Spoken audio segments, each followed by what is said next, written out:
Mamon é um agente do diabo de alta patente e um dos principais objetivos dele é destruir a família. Oi gente, como que vocês estão? Hoje continuando com o resumo desse livro aqui, que nós estamos fazendo uma série de vídeos falando sobre esse livro Derrote Mamon, e hoje nós estamos no capítulo 5, que nós vamos falar sobre a invasão de Mamon na família. A família, ela é poderosa na Terra, então por ela ser poderosa na Terra, um dos objetivos de Mamon é destruir os lares, e especialmente através das finanças. De acordo com os dados do IBGE, mais de 70% dos divórcios eles acontecem por causa do dinheiro, porque as pessoas acabam se endividando, tem conflitos relacionados ao dinheiro, e isso acaba levando muita gente ao divórcio. E aqui no livro ele começa falando sobre a síndrome do meu dinheiro e o seu dinheiro. Quando um casal não consegue unir as finanças, dificilmente será completa essa união. Então ele está sempre dividido, porque eu não consigo unir as duas coisas. Eu já falei, acho que sobre isso no outro vídeo, que a gente aborda um pouquinho falando sobre a família e sobre como o dinheiro causa essa divisão ali. Então a disputa financeira dentro do casamento é uma das armas que Mamon usa para promover a separação.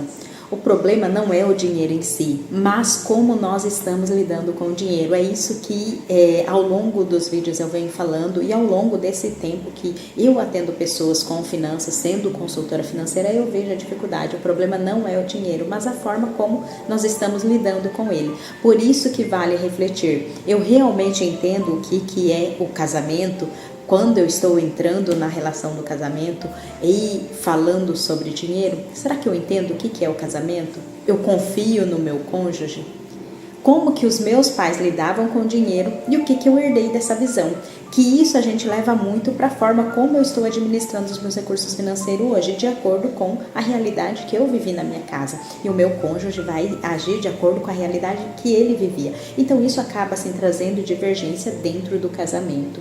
E por que esse assunto incomoda tanto? Quando nós começamos a responder essas perguntas, a gente começa a resolver algumas questões. Entender como é o casamento, para que funciona o casamento, como que deve ser essa união, já é uma das respostas que nós precisamos. E a partir disso eu começo já a responder as perguntas com relação ao dinheiro. O que eu herdei da minha família, o que meu marido herdou da família dele, e como que esse assunto pode ser trazido de uma forma que nós dois vamos conseguir conversar de forma coerente, se entender e alinhar, né, os nossos objetivos. Se nós procurarmos respostas para essas perguntas, muitas vezes as respostas que nós vamos encontrar por trás disso vai ser o egoísmo, o orgulho, o medo, a frustração, o engano e o individualismo. Por mais que a gente viva em sociedade, muitas vezes nós somos individualistas, e o dinheiro ele leva para uma causa muito grande, que essas realmente seriam as respostas. Nós somos egoístas, nós temos orgulho, e por causa do orgulho muitas vezes a gente acaba ali tendo esses conflitos com relação ao dinheiro. O medo de, então nós vamos juntar todo esse dinheiro e se um dia a gente se separar, gente, o casamento ele não é para ver uma separação. Então o intuito é o quê? A gente ter clareza. Por isso que quando você vai se casar, você tem que ter consciência e clareza de com quem você está se casando. Realmente conhecer essa pessoa e saber se ela é uma pessoa certa para você, se ela é confiável. Porque se você não confia de dividir o dinheiro, como que você divide a sua vida, que vale muito mais do que os recursos financeiros, né? Tudo isso a gente precisa levar em consideração. Aí nós falamos aqui também sobre a tirania dos que mais têm, que esse é outro ataque que acontece quando alguém da família tenta controlar o outro por causa do dinheiro. Quantas famílias elas são dominadas assim, ou pelos pais ou pelos avós, porque eles têm mais recursos financeiros e acabam influenciando dentro do casamento, e isso realmente interfere, porque na maioria das vezes são eles que vão decidir tudo. Então, em vez de eles colocarem esse dinheiro abençoando a família, eles vão decidir que escola que os seus filhos vão estudar, o que eles têm que fazer, como que eles têm que agir, e isso acaba assim interferindo na vida e no casamento. Por isso que, se você tem condições de ajudar a sua família, então você deve usar esse dinheiro para servir e não para dominar. Se você consegue abençoar, então você entrega as suas finanças a Deus e você vai estar presenteando a tua família sem interferir na vida deles, sem interferir em como eles irão viver. Então você está entregando sim, com o coração, sem ameaçar, sem manipular, e nunca colocar o ter acima do ser.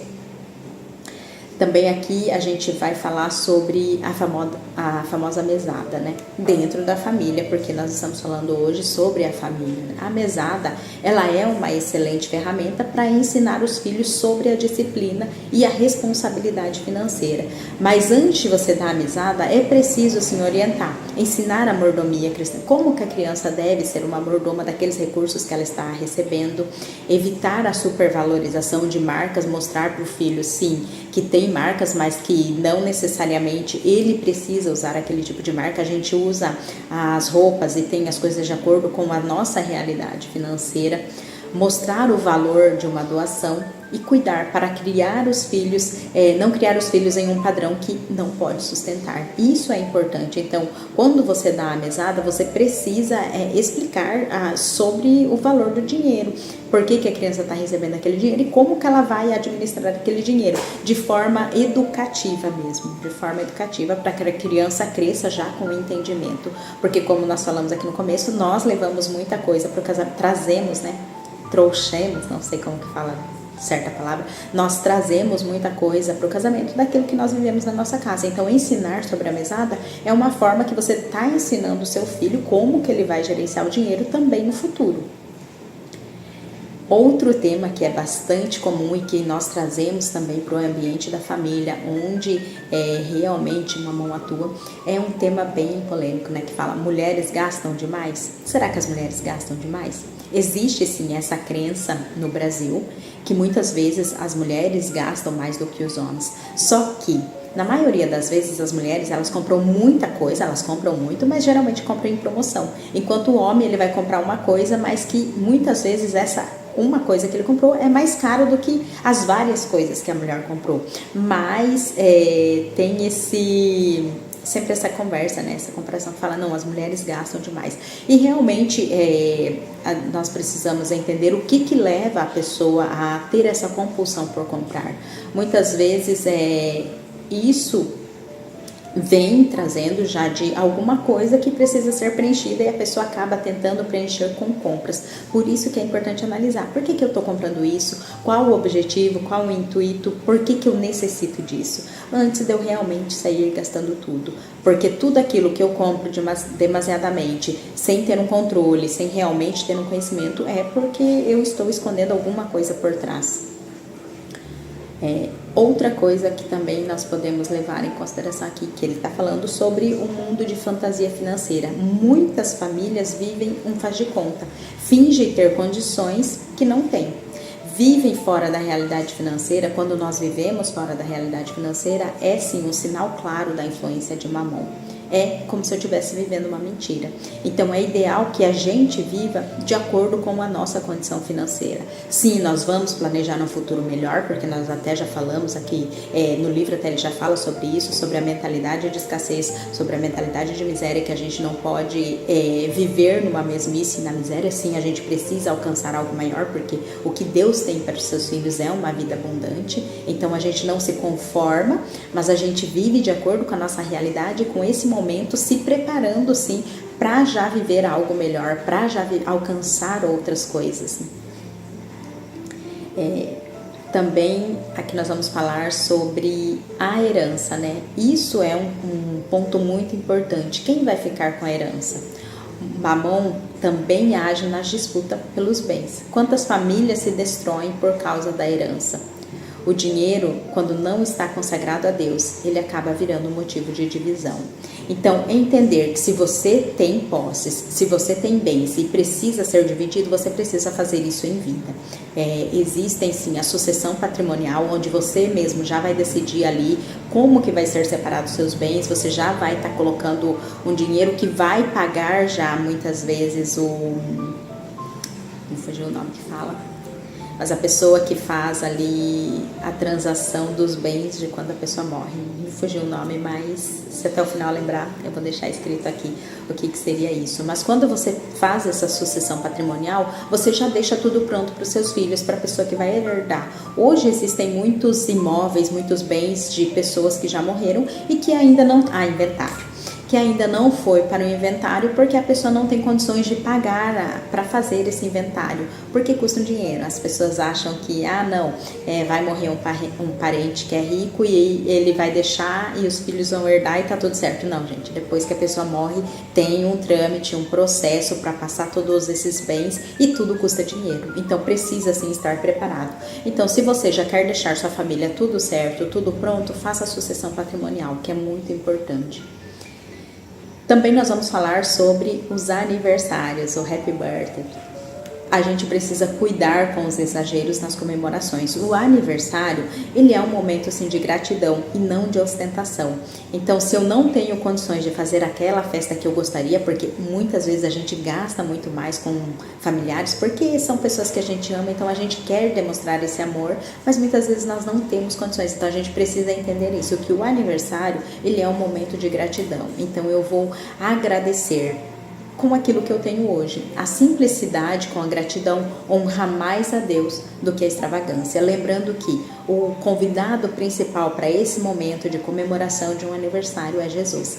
Então, se Ele está presente, por mais simples que seja aquilo que você está fazendo e está fazendo com amor, isso que é importante. Outra coisa que as pessoas sempre falam é: eu sou uma pessoa simples. Mamon atua tanto pela ambição quanto pela mentalidade de miséria. Então, viver preso à escassez também é uma forma de escravidão, como eu já comentei agora há pouco, né? Então, nós precisamos trocar a mentalidade de falta pela abundância.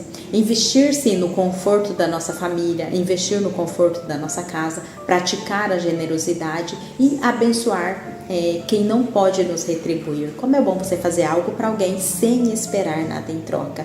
E isso faz com que Mamon seja destronado no teu coração. E o último ponto aqui é o reino pessoal e o reino de Deus. Toda família precisa ter objetivos financeiros, mas nunca deve trabalhar apenas pelo seu próprio reino particular. A família, ela existe para edificar e expandir o reino de Deus. Então, consagre a sua casa e suas finanças ao Senhor. Converse sobre o dinheiro com transparência, pratique a boa gestão e seja doador. Agradeça a Deus pelas vitórias e confie no cuidado do Pai. Tudo aquilo que Ele tem para você é muito maior e melhor do que o que o mundo tem para oferecer. Então, quando você consagra tudo isso ao Senhor, você está entregando aquilo que é mais importante, aquilo que é essencial para a sua vida. Aqui deixa eu ver se tem essas perguntas. Como que você consegue reparar o mal no casamento? Aqui voltando para a questão do casamento. São muitas as orientações bíblicas, então o casal precisa ter as suas intenções unidas, precisa decidir junto, precisa ter uma real parceria. O casal precisa ter uma cultura de prestação de contas, então prestar conta para o outro é essencial para que você tenha a liberdade e seja livre, né? Tipo, nada fique oculto que não venha à luz. O casal precisa que o homem e a mulher exerçam as suas funções no casamento. O casal precisa, com unidade, inspirar os filhos. E o casal precisa ter objetivos comuns e celebrar essas conquistas. Essas são apenas algumas opções, algumas dicas que você pode fazer para que você consiga ter uma vida abençoada e derrotar Mamon. Não deixar que ele se infiltre na sua família e acabe com a sua família, que ele destrua o seu lar. Então, hoje eu vou fazer uma oração antes de nós encerrarmos esse vídeo. Pai, nós te agradecemos porque o Senhor é bom, pela tua fidelidade e misericórdia. Nós te agradecemos porque o Senhor nos dá entendimento e clareza sobre como o Senhor quer que nós lidemos com o nosso dinheiro, com as nossas finanças. Que o inimigo, Senhor, que Mamon não tenha autoridade nem legalidade para destruir a nossa família. Que a nossa família esteja firmada e guardada no Senhor, protegida em Ti, Pai. Que nós possamos fechar todas as portas e derrotar Mamon, Senhor. Que ele não tenha autonomia e nem como entrar na nossa casa, porque nós vamos estar blindados, Senhor, encorajados e guardados por Ti. Todos os nossos recursos, Pai, nós entregamos nas Tuas mãos e pedimos sabedoria para administrar, sabedoria para conversar e entendimento, Pai. Que todas as famílias sejam alcançadas e abençoadas pelo Senhor e que Mamon não tenha autoridade de destruir essas famílias, Pai. Eu declaro em nome de Jesus. Amém.